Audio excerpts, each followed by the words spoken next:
Meus amados, o tema do ano 2023, no setor 70 Alphaville, é produtividade.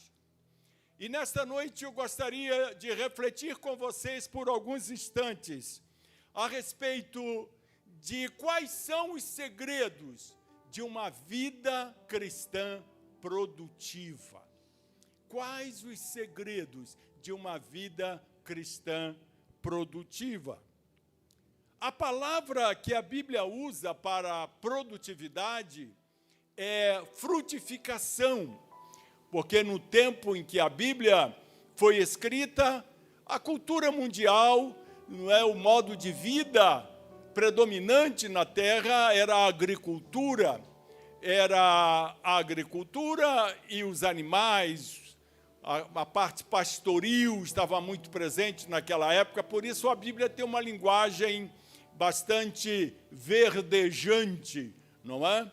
Então, esta palavra produtividade, vocês podem ver pelo próprio logotipo, logomarca, né, que está aí nos monitores, que tem ali uma engrenagem, não é? Porque é assim que nós falamos hoje, quando nos referimos a frutificar. A linguagem de hoje é produtividade. Permita-me começar fazendo a leitura de alguns textos na palavra de Deus. O primeiro deles é João, capítulo 15, versículo 8. Neste texto, os irmãos observem que o apóstolo João, ele nos indica que um discípulo de Cristo precisa dar frutos, mostrando por esses frutos que é um servo de Jesus. Diz assim a palavra de Deus, João 15, versículo 8. Nisto é glorificado o meu Pai, que vocês deem muito fruto, e assim mostrarão que são meus discípulos. O que o apóstolo João está nos indicando nesse versículo? Que um discípulo de Cristo precisa dar frutos, mostrando por esses frutos que é um servo de Jesus. Um outro texto maravilhoso das Escrituras Sagradas está em Efésios, capítulo 5, versículos 15 e 16. Nesses dois versículos, nós somos chamados pelo apóstolo Paulo a vivermos com um propósito e fazermos o melhor uso do nosso tempo.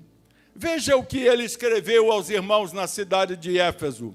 Portanto, tenham cuidado com a maneira como vocês vivem, e vivam, não como tolos, mas como sábios, aproveitando bem o tempo. Em Efésios, ainda no capítulo 2, versículo 10, a Bíblia diz que nós temos tudo o que precisamos para fazer o que fomos chamados para fazer.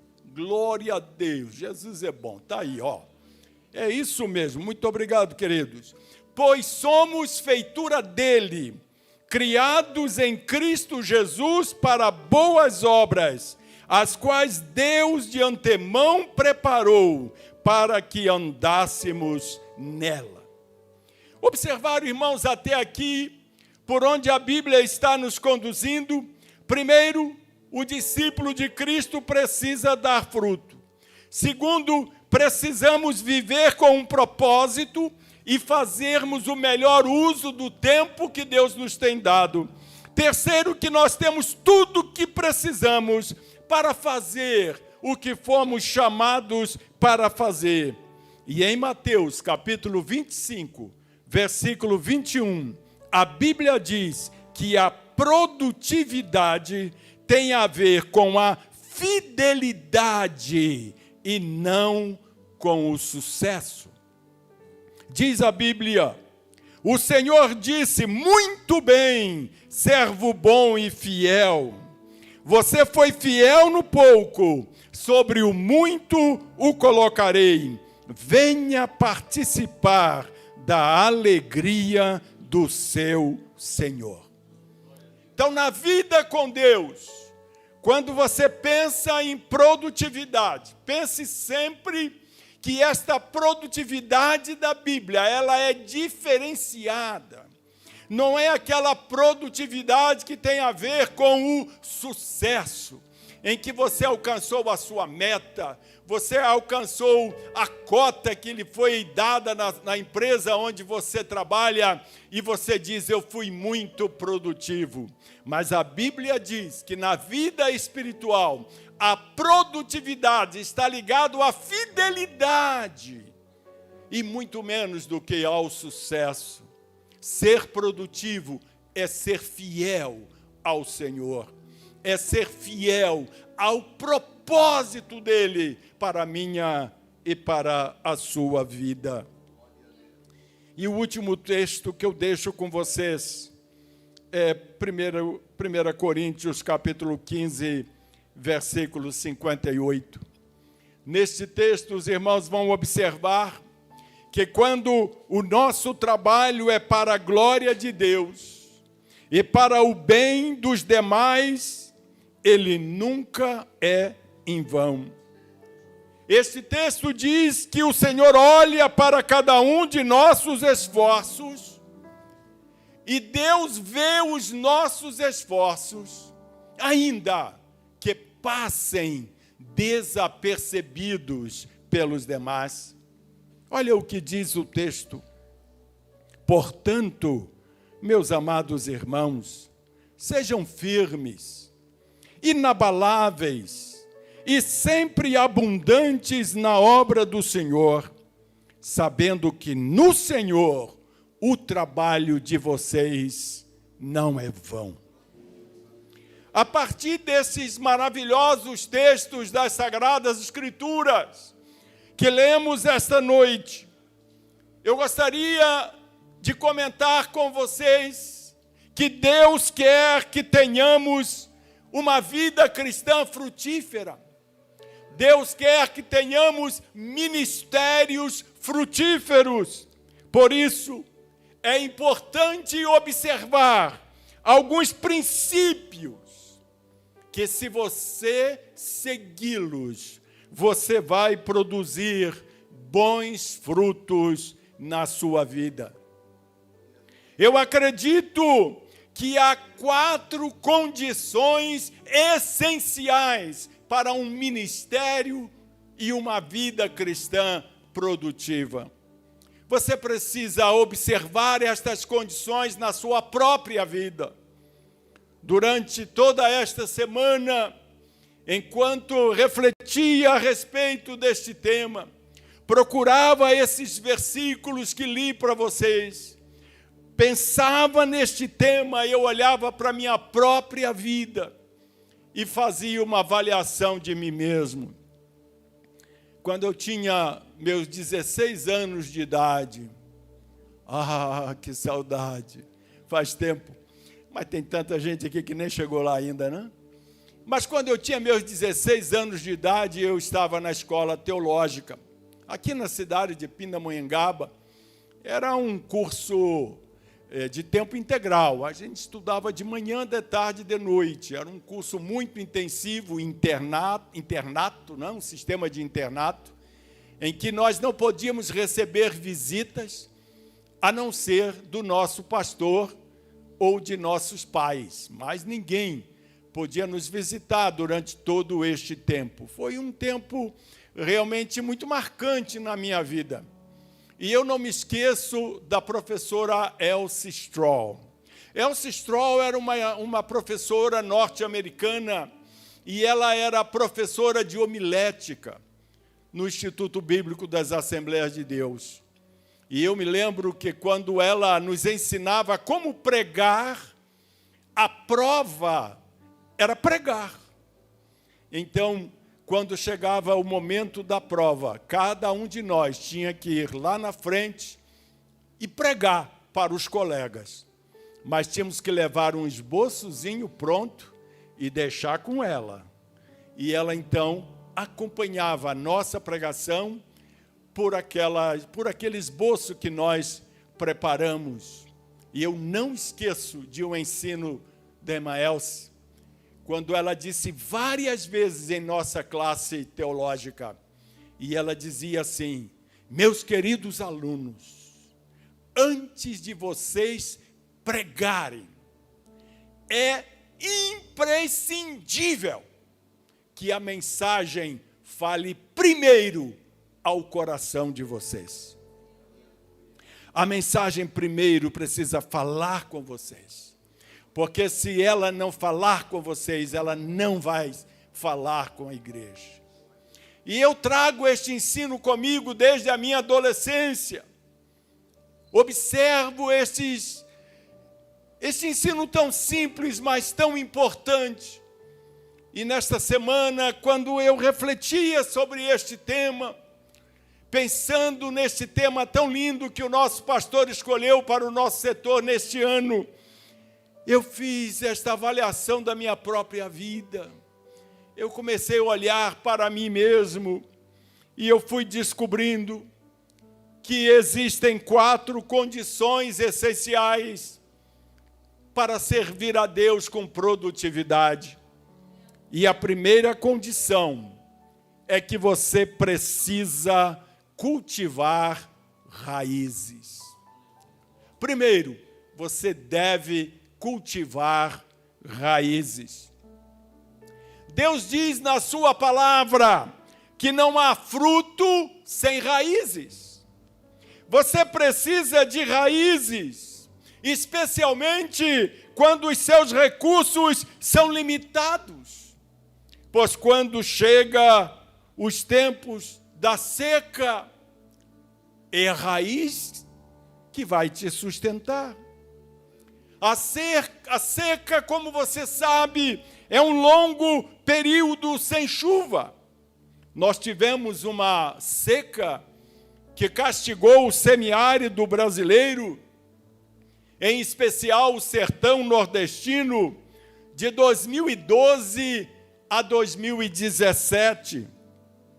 Foi a pior seca da história do Brasil. Por isso, por causa do tempo da seca, a primeira condição para você ser produtivo é cultivar raízes. Uma seca em sua vida acontece quando você precisa passar sem algo que precisa. Talvez tempo, talvez energia, talvez dinheiro, talvez apoio. Você precisa tanto destas coisas e não tem. Este é um período de seca na sua vida. Haverá tempos de seca também em seu ministério, para você que é obreiro, que é líder aqui no setor 70, que está à frente dos diferentes departamentos desta igreja, você também vai passar por tempos de seca. Talvez você esteja vivendo isso agora. Talvez esta seja a realidade da sua vida neste momento. Por isso, você precisa estar enraizado na palavra e na oração.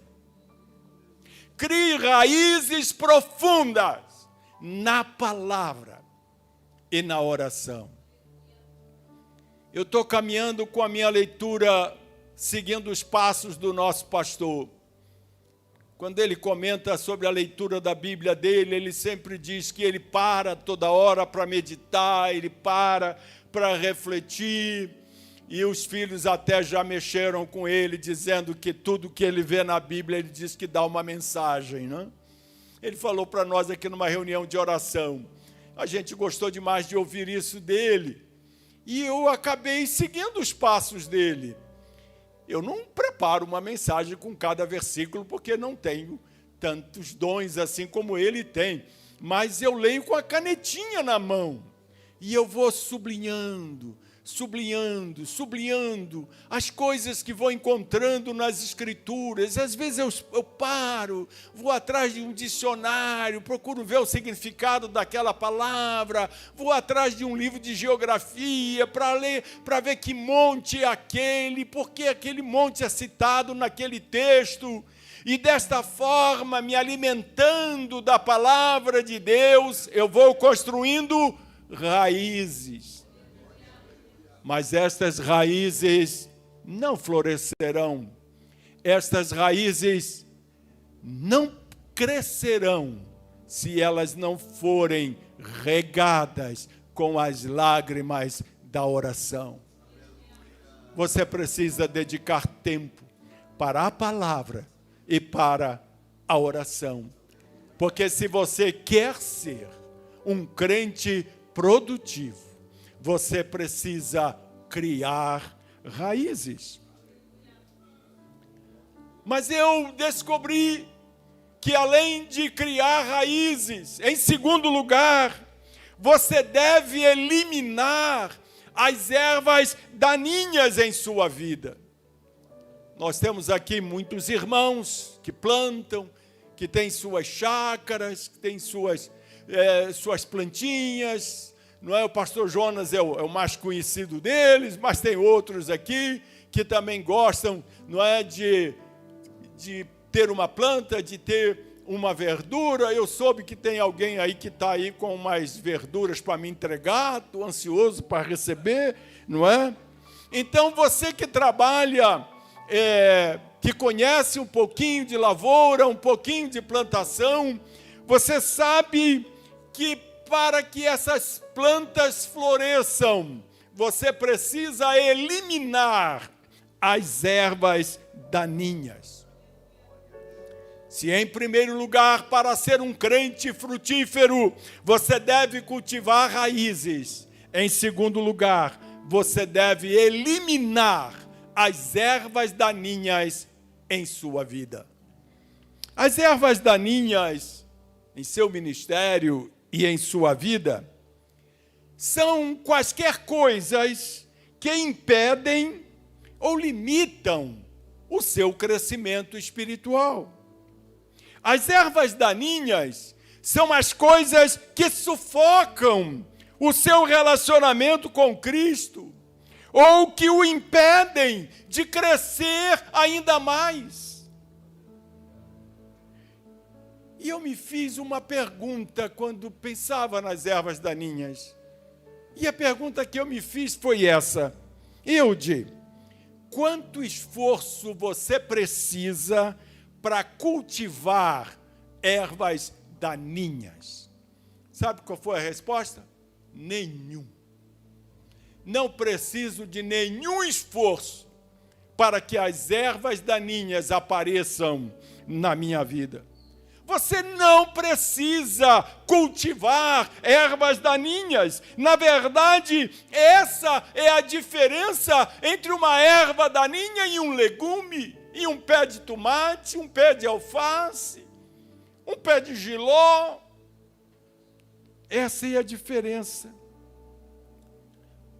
É interessante que mesmo que você alimente, mesmo que você regue, mesmo que você cultive um legume, às vezes ele morre.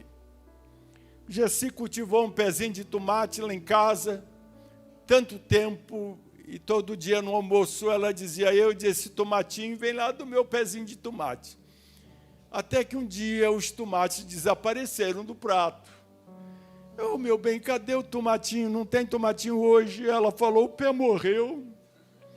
Não é? Pezinho de tomate morreu. Eu estou esperando ela plantar outro, mas ela ficou tão triste que até hoje não plantou ainda. Mas eu acho que ela vai plantar outro, porque os tomates eram deliciosos.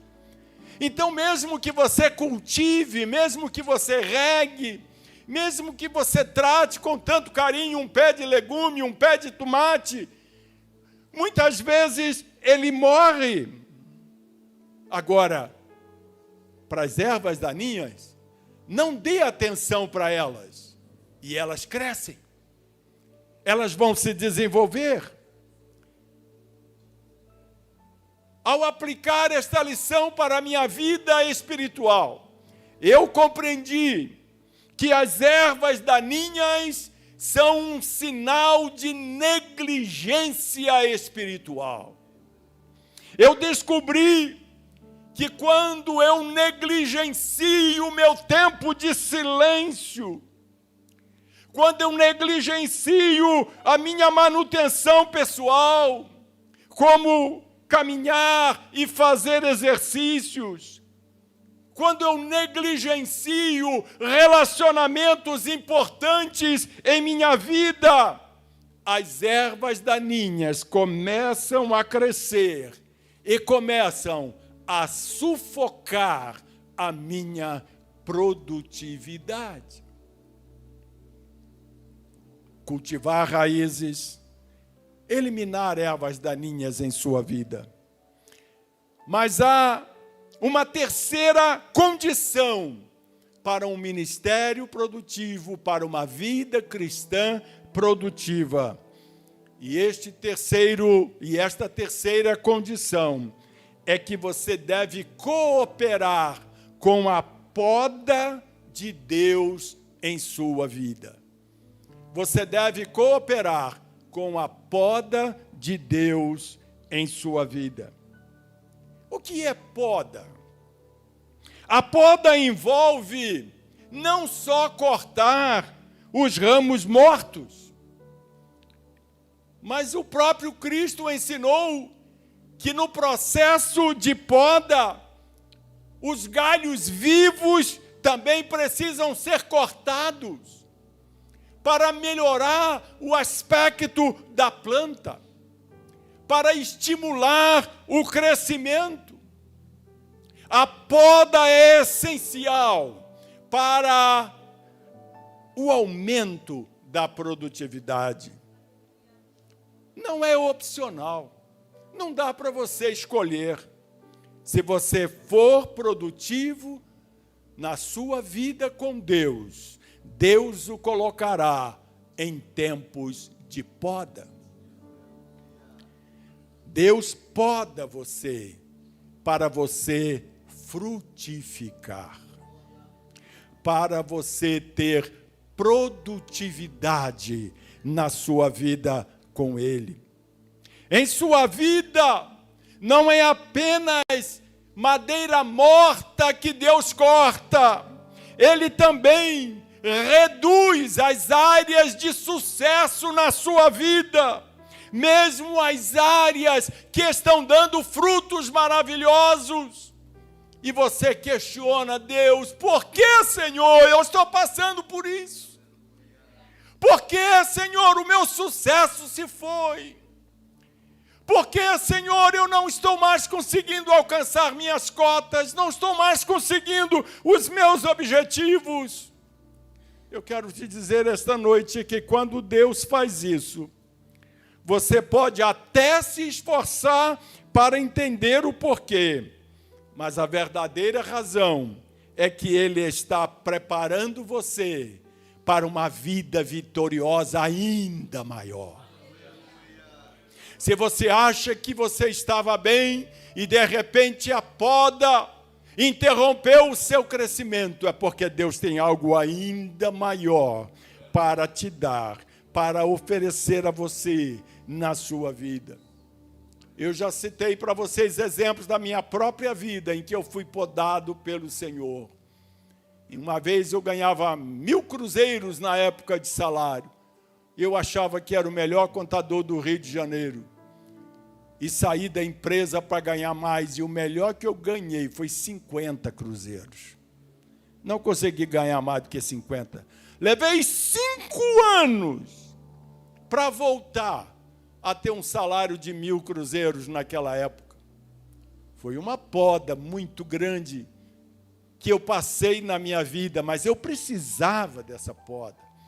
E Deus que me ama, Ele falou: você vai passar por uma poda de 5 anos. E no final desse tempo, Deus mudou o rumo da minha vida. E eu que vinha seguindo uma carreira profissional brilhante na Petrobras, exercia uma função de alta responsabilidade como gerente de compras da Fundação Petrobras. E eu orava a Deus e dizia assim: Senhor, eu quero te servir, eu quero te servir, eu quero te servir. E meu pai conta que ele vinha de noite no meu quarto, quando ainda solteiro, e ele disse que ele ficava tão triste de ver eu chorando na presença de Deus, pedindo misericórdia de Deus para a minha vida. E depois desta poda, eu estou no meu tranquilo emprego na Petrobras, quando recebo um telefonema de um amigo empresário para dizer: Eude, eu quero te convidar para você ir trabalhar comigo na Casa Publicadora das Assembleias de Deus. E ele disse: você sabe que eu sou um empresário muito bem sucedido, eu tenho 5 indústrias, a CPAD está passando por uma crise muito grande, eu preciso de alguém de minha confiança para administrar a CPAD enquanto eu não estou lá. E eu disse para ele assim: meu querido amigo, quem sou eu para essa posição?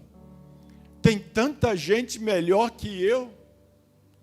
E eu fui citando alguns profissionais que eu conhecia na igreja, lá no Rio de Janeiro, que eram profissionais altamente gabaritados. Eu dizia para ele: tem fulano, tem Beltrano, tem Cicrano. E ele me respondeu assim: eu sei, Eude. Eu sei que eles são melhores que você, mas você sabe onde está o problema? O problema é quando eu dobro o joelho, porque quando eu dobro o joelho, Deus só me mostra você. E dessa forma, irmãos, a minha vida mudou completamente. Eu fui ser diretor administrativo da CPAD por 8 anos e meio. Pela primeira vez na história, o Mensageiro da Paz teve uma tiragem de 250 mil exemplares por mês. 50 mil exemplares iam para as bancas de jornais em todo o país. Daqui de São Paulo chegavam testemunhos de pessoas que se convertiam pelo Mensageiro da Paz pendurado nas bancas aqui. 40 mil livros vendidos por mês de autores brasileiros. Nossos pastores, a nova sede da CPAD, aquele terreno em Bangu foi comprado por nós. Os primeiros 3 galpões foram construídos por nós. E quando eu penso que era tudo que Deus tinha para mim, num determinada manhã eu recebo um telefonema dos Estados Unidos. Pastor Abraão de Almeida, meu grande amigo, ligando para mim, dizendo: Eude, tudo bem? Eu digo: estou bem, Abraão, como é que está seu filho? Ele tem um filho autista, e ele estava nos Estados Unidos cuidando do filho. Na época não havia recursos no Brasil. E ele disse: Eude, você sabe que eu trabalho na Editora Vida aqui em Miami. E o nosso presidente, o missionário Bob Hoskins, ele acabou de chegar de uma reunião lá em Springfield, na sede das Assembleias de Deus americana. E nesta reunião ele disse para os líderes da igreja que ele teria que fechar a Editora Vida no Brasil, porque a Editora Vida estava dando um prejuízo muito grande para a missão. Ele precisava fechar. E ele me procurou e falou assim: Abraão, você conhece no Brasil algum Eude? E Abraão disse: sim, Eude é meu amigo. Trabalha na CPAD. Por quê, missionário? O missionário disse: porque eu estava numa reunião lá em Springfield. E quando eu disse que eu ia fechar a Editora Vida no Brasil, alguém se levantou na reunião e falou assim: tem um cara no Brasil, Bob, que levanta a Editora Vida, o nome dele é Eude. E 15 dias depois eu estava aqui em São Paulo, trabalhando como diretor da Editora Vida, onde fiquei por 19 anos e meio, onde Deus me usou sobremaneira e transformou a Editora Vida numa bênção enorme para a igreja brasileira. E terminei meus 12 últimos anos trabalhando na Sociedade Bíblica do Brasil, aqui em Barueri. Vocês percebem a importância da poda? Foram 5 anos de sofrimento. 5 anos de dificuldade, de dor. Filhos pequenos. A esposa sofrendo comigo. Sempre junta, sempre do meu lado. Mas depois o Senhor foi passar por aquela poda, porque Ele tinha algo maravilhoso para mim. E eu não frutificaria sendo um profissional de contabilidade. Eu ia ser produtivo, frutificar na obra dele, mesmo trabalhando como executivo, mas na obra dele, fazendo as pessoas lerem a Bíblia, fazendo as pessoas lerem bons livros, fazendo as pessoas terem boas revistas de escola dominical, porque todo esse sistema de revistas de escola dominical da CPAD que vocês conhecem, foi lançada por nós lá atrás. Só haviam 2 revistas, uma de criança e uma de jovens e adultos. Hoje nós temos todo esse currículo que começou lá atrás, sob a liderança do pastor Antônio Gilberto, da irmã Albertina Malafaia e de outros irmãos e irmãs que trabalharam na área de educação na CPAD para que a escola dominical pudesse hoje ter todo esse material abençoado que traz tanta bênção na vida de nós na escola dominical. Quando Deus te poda, você pode até se esforçar para entender o porquê, mas a verdadeira razão é que Ele está preparando você para uma obra maior, para um trabalho maior. E por último, a 4ª condição para você ser um crente produtivo, ter um ministério produtivo, é você esperar pela colheita. Você deve esperar pela colheita. Cultivar frutas leva tempo. Não vem automaticamente. Você não planta uma semente na terra e colhe no dia seguinte. É fundamental compreender que as sementes devem ser plantadas. Você tem que cobri-las com adubo e então orar e esperar o crescimento. É assim também na vida com Deus. Como uma semente cria uma nova vida a partir da morte, para você ser mais eficaz em seu ministério, em sua vida com Cristo, há uma morte para a sua velha natureza, uma morte para os seus próprios desejos, uma morte para as suas ambições neste processo de espera. O crescimento leva tempo, mas não desista. Fique ligado em Jesus Cristo. Eu queria concluir dizendo que talvez você tenha estado adormecido em sua vida com Cristo, adormecido em suas atividades na obra de Deus. Talvez você esteja adormecido por algum tempo, mas a minha oração é que você ore a Cristo, dizendo mais ou menos assim: Senhor, eu quero trabalhar nestas 4 coisas. Cultivar minhas raízes, eliminar as ervas daninhas, cooperar com a sua poda, esperar pela colheita. Deus, confio em Ti o que plantei, e confio que o que semeei eu desfrutarei de uma colheita para Ti. para a glória do teu nome, para a honra do teu nome, para crescimento da tua obra aqui na terra. Que Deus possa abençoar a sua vida rica e maravilhosamente, como abençoou a minha vida nesta semana que passou. Em nome de Jesus. Amém.